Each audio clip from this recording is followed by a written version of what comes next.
So we are going to start off with X-Men here, having a good time at the X-Mansion. We got guys playing cards, Gambit probably cheating, Domino using her powers so that she can have good luck with her cards. And the first one we're going to address today is going to be Cannonball. Yes, the man with no legs. Crack him open, we'll look at him, and I'm sure you have all heard this before about people being disappointed about him not having legs. I am among those that are disappointed that he has no legs, but we're going to look at the figure anyway, so let's get him out of the package. Alright, so here we have Cannonball, and he comes with the Wendigo's right leg, and as you can see, he is in his power mode, but has no legs. And if you refer to the comic, and I'll put a picture of how he looks in the comic up here when he's using his powers, it does show him with no legs. So it's not like they just, made that up. What they should have done though was package Cannonball like they did Archangel and include a pair of legs that you could plug onto him, and everyone would have been happy. Add that extra money instead of a regular Marvel Legends price, up it a little bit, and give the guy a pair of legs that are interchangeable with the blast effect, and you'd have had a stellar figure, because otherwise this guy looks great. I mean, he really looks good. They've done a good job with the sculpt. The jacket looks good, the glove looks good. This is very reminiscent of how he looked when Rob Liefeld was drawing them in X-Force. It's a good figure, and it could have been a great figure. But, I've seen people do ACBA art and toy photography with him with the blast effect, and a lot of times they'll put like an LED light inside of here, and it looks awesome. But they're not giving us the other side of him. And, with him not using his powers. And for those of us that do other things besides action poses, like stop motion videos and such, this doesn't work. I can't have him talking to Cable while he's, in his power mode. But he is a good figure, and, it was I guess, courageous thing for them to do, but they should have included some legs. Just saying. Alright, let's move on. Alright, so next up we have Guardian from Alpha Flight. And a lot of people are disappointed with this one as well, and I guess I can count myself among them. I'll put the picture up here. The, preliminary photos showed him with a very metallic red. And they didn't do that for this figure. It's just a regular red. It still looks fine. I would even say that if they had just showed us this regular red at first, no one would really say anything. But when you put that metallic red on him first, and then issue him like this, people are gonna gripe. So let's see how he looks out of the package. Alright, so here we have Guardian, and he is the leader of Alpha Flight.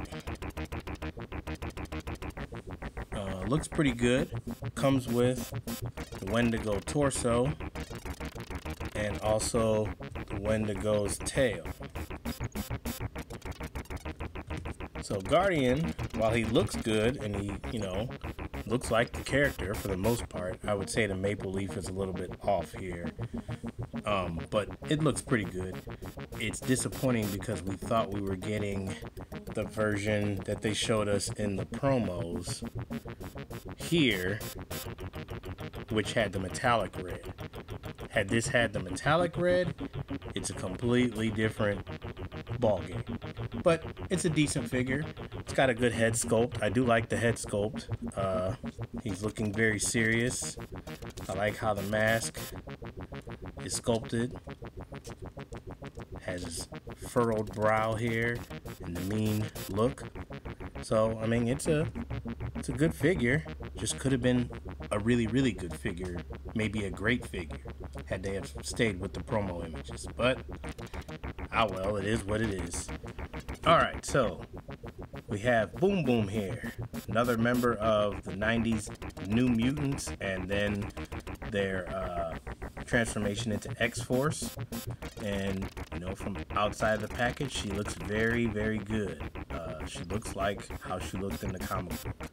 So let's have a look at her.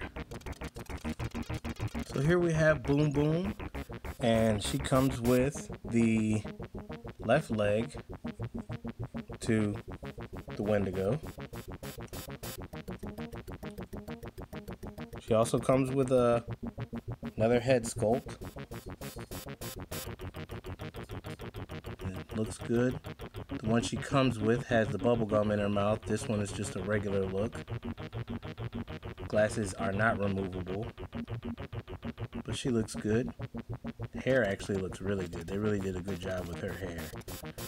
This looks very, very accurate to how she looked in the comic book, which I'll put right here. This is how she looked. That's a very good head sculpt. Comes with a extra bomb effect, extra time bomb effect, and another hand.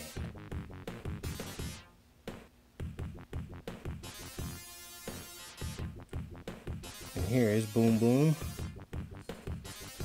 Again, you got the bubble gum, you got the bomb effect with this one is connected to that hand.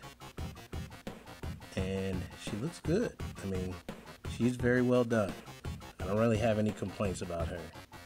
Now, I could say that maybe I would have preferred to have Richter or Sunspot, even though they weren't technically in X-Force right away. They were in New Mutants. But she's done well for who she is and how she looks. This is a well done figure. I got no complaints about her. Okay, so next up we have the X-Force version of Wolverine when he had his Black Ops team and they dressed in black and gray. Not gonna spend a whole lot of time on him, to be honest. There's a couple of things I'd like to point out, but if you've seen one Wolverine, then you know pretty much how it's going to look. They're using the same body. I mean, for good reason, because it's a good body for Wolverine. But there's just a lot of Wolverines floating around. So chances are, if you're watching this, you probably have a Wolverine already and you know how it goes. So a couple of things I'll point out, and then we'll move on to the jewels of the set. Okay, so here's Wolverine out of the package. Doesn't come with any accessories unless you count his claws.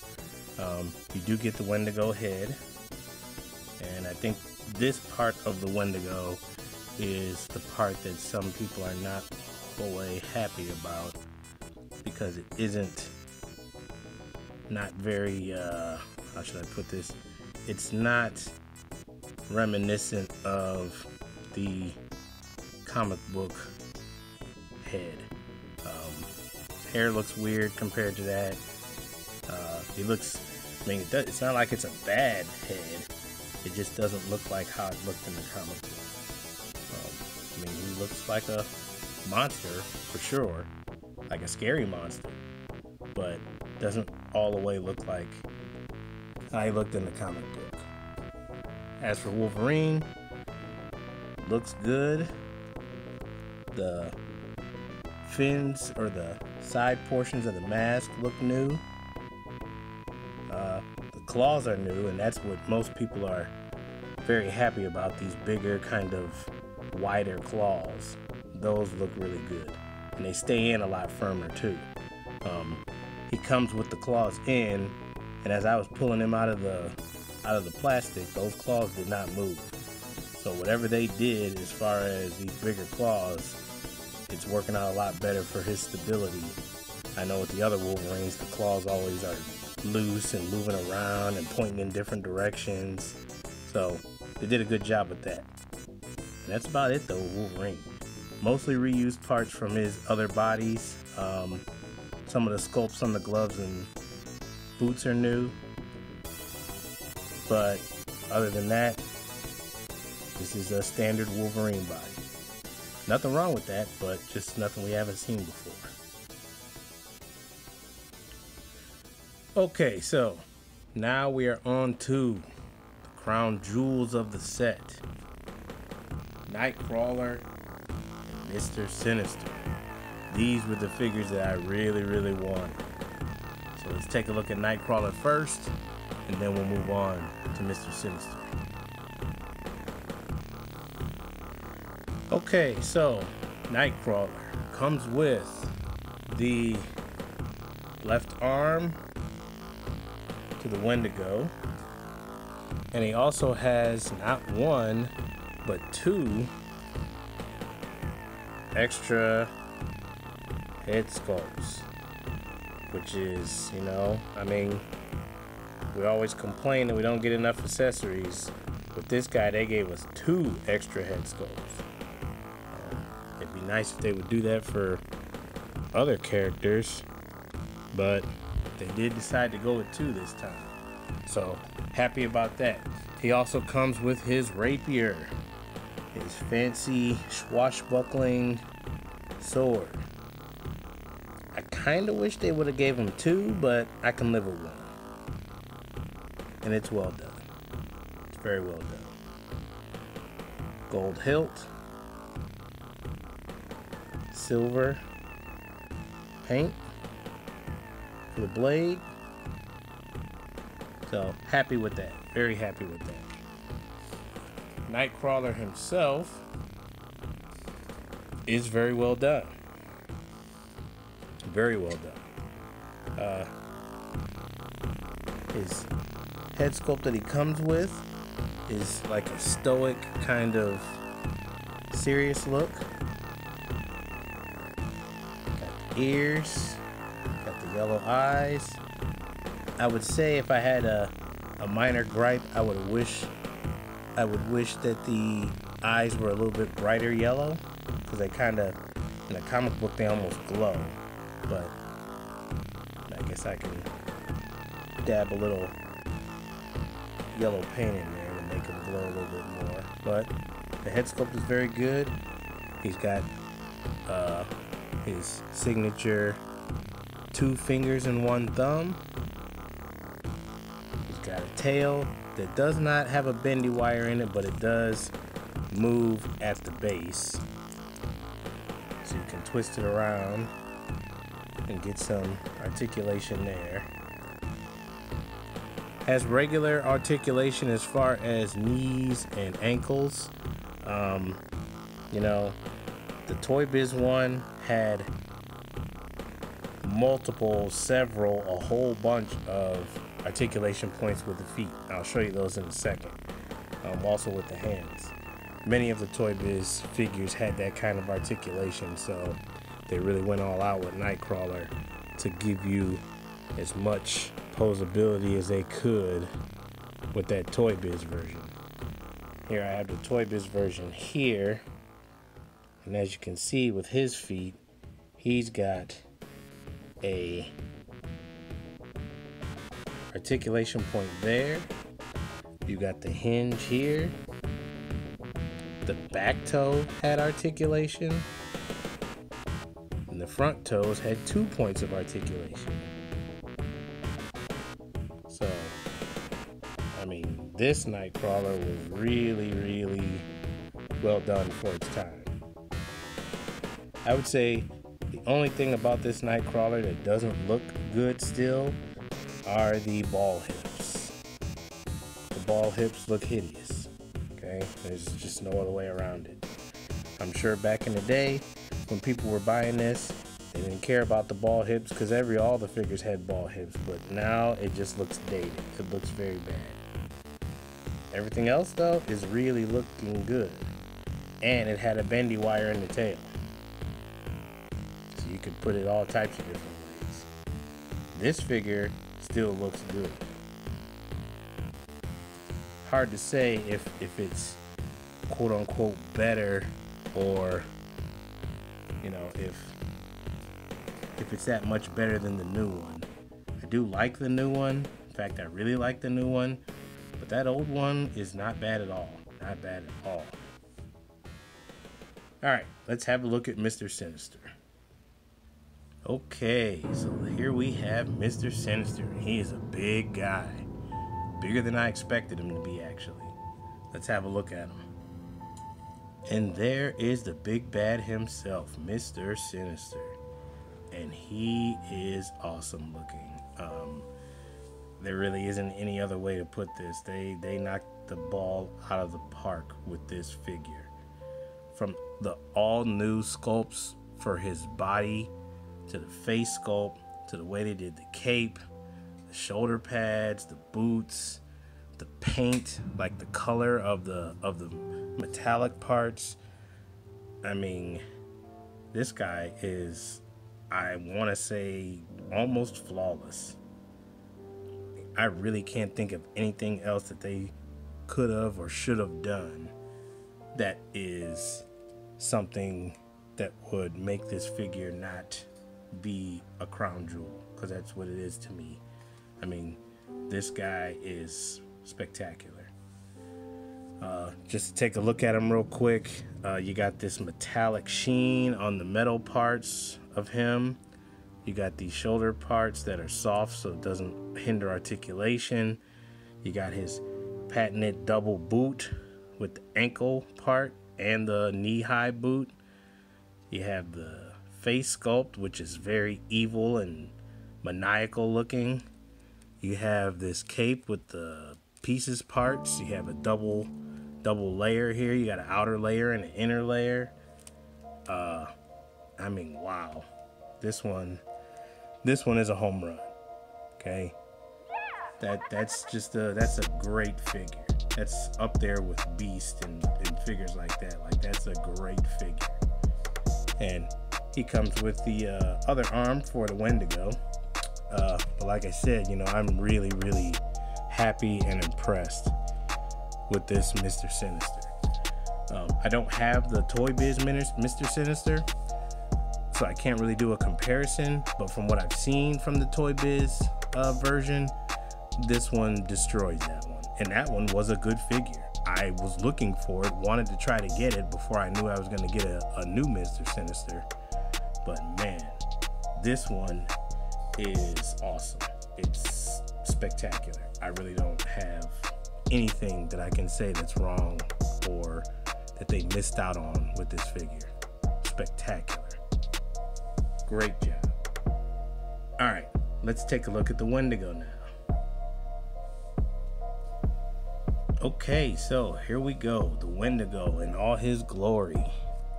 And honestly, he's a really good Build-A-Figure. And I know that this is mostly reused, retooled, repainted parts from Sasquatch, but can you really blame them for that? It's a huge Yeti looking abominable snowman type character. So you already have one that you made. Why not use some of the parts? I really ain't mad at it. Honestly, I'm not. And there is some alterations. There's some different things that they did to set him apart from Sasquatch besides the white paint and the different head. So let's take a look at those right now. I'll bring in Sasquatch and we can do a quick comparison. All right, so looking at both figures here, you know, a couple of differences. You have a tail, obviously, that's different. The loincloth or the fur here is longer than it is on Sasquatch. Hands are different, whereas Sasquatch has more of a regular kind of ape hand with regular nails. The Wendigo has claws on his hands. Obviously the head's different. The shoulder fur is different. And the feet are different. Your Wendigo has regular 5 toes like a humanoid, whereas Sasquatch is more of an ape, more of a great ape, like a gorilla with the opposable thumb. So, you know, decent enough differences that you can tell that they're different characters. It's not a complete copy, remold, or rehash of used parts. And, you know, I understand that the Wendigo doesn't look like he does in the comic book for the most part, especially the classic renditions of him, but he's still a good figure. This is a good Build-A-Figure. This is not a, like, to be honest, that Molten Man Build-A-Figure, that was an easy pass for me. I did not want anything to do with that thing. It just didn't look good, and it was all weird, and you know, and then when you go see the movie, you find out it's not even a real character in the movie. I know there was a Molten Man in the comics, but this is just, you know, the Wendigo is a classic must-have type Build-A-Figure, so I'm happy with it. All right, so gonna do some quick comparison pictures with the rest of the figures and some of the other figures I own as far as scale-wise, so you can see that, and then we'll get out of here. And I'll be doing the retro, not the entire retro wave, but most of the retro wave in the next video. Stay tuned. Thanks.